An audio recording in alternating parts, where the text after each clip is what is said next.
Hello ಸ್ನೇಹಿತರೆ, welcome to our YouTube channel Mahiti ಕೇಂದ್ರ.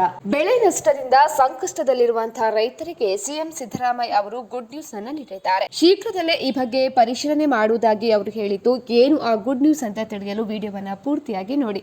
ಅದೇ ರೀತಿ ನಿಮಗೆ ಈ ಮಾಹಿತಿ ಇನ್ಫಾರ್ಮೇಟಿವ್ ಆಗಿದ್ರೆ ಈ ವಿಡಿಯೋಗೊಂದು ಲೈಕ್ ಅನ್ನು ಕೂಡ ಕೊಟ್ಟು ಸಹಕರಿಸಿ. ಬೆಳೆ ನಷ್ಟದಿಂದ ತೊಂದರೆಯಲ್ಲಿರುವಂತಹ ರೈತರಿಗೆ ಕೃಷಿ ಸಾಲ ಮನ್ನಾ ಮಾಡುವ ಪ್ರಸ್ತಾವನೆಯನ್ನ ಪರಿಶೀಲನೆ ಮಾಡುವುದಾಗಿ ಮುಖ್ಯಮಂತ್ರಿ ಸಿದ್ದರಾಮಯ್ಯ ಅವರು ಹೇಳಿದ್ದಾರೆ. ಬೆಳೆ ನಷ್ಟಕ್ಕೆ ಪರಿಹಾರ ನೀಡುವ ಬಗ್ಗೆ ಕಂದಾಯ ಮತ್ತು ಕೃಷಿ ಇಲಾಖೆಗಳು ಜಂಟಿ ಸಮೀಕ್ಷೆಯನ್ನು ನಡೆಸ್ತಾ ಇವೆ. ವರದಿ ಬಂದ ನಂತರ ಪರಿಹಾರ ಬಿಡುಗಡೆ ಮಾಡಲು ಕೇಂದ್ರ ಸರ್ಕಾರಕ್ಕೆ ಮನವಿಯನ್ನು ಕೂಡ ಸಲ್ಲಿಸಲಾಗುತ್ತದೆ ಅಂತ ಹೇಳಿ ತಿಳಿಸಿದ್ದಾರೆ. ಇನ್ನು ಮಳೆ ನಿಂತ ನಂತರ ಅಧಿಕಾರಿಗಳು ಅಂತಿಮ ಸಮೀಕ್ಷೆಯನ್ನು ನಡೆಸಲಿದ್ದಾರೆ. ಈ ಸಮೀಕ್ಷೆಯ ವರದಿ ಬಂದ ಕೂಡಲೇ ಸರ್ಕಾರವು ರೈತರಿಗೆ ಪರಿಹಾರವನ್ನು ನೀಡಲು ಅಗತ್ಯ ಕ್ರಮ ತೆಗೆದುಕೊಳ್ಳಲಿದೆ ಅಂತ ಹೇಳಿ ಮುಖ್ಯಮಂತ್ರಿ ಭರವಸೆಯನ್ನು ನೀಡಿದ್ದಾರೆ. ಸೊ ಈ ಕ್ರಮದಿಂದ ರೈತರಿಗೆ ತುರ್ತಾಗಿ ಸಹಾಯ ಸಿಗುವ ನಿರೀಕ್ಷೆ ಕೂಡ ಇದೆ. ಸ್ನೇಹಿತರೆ, ನಾವು ಮಾಡಿರುವಂತಹ ವಿಡಿಯೋ ನಿಮಗೆ ಇಷ್ಟ ಆದಲ್ಲಿ ಈ ವಿಡಿಯೋಗೆ ಲೈಕ್ ಅನ್ನು ಕೊಡಿ. ಅದೇ ರೀತಿ ಮತ್ತಷ್ಟು ಅಪ್ಡೇಟ್ಗಾಗಿ ನಮ್ಮ ಚಾನೆಲ್ ಅನ್ನು ಸಬ್ಸ್ಕ್ರೈಬ್ ಮಾಡ್ಕೊಳ್ಳಿ.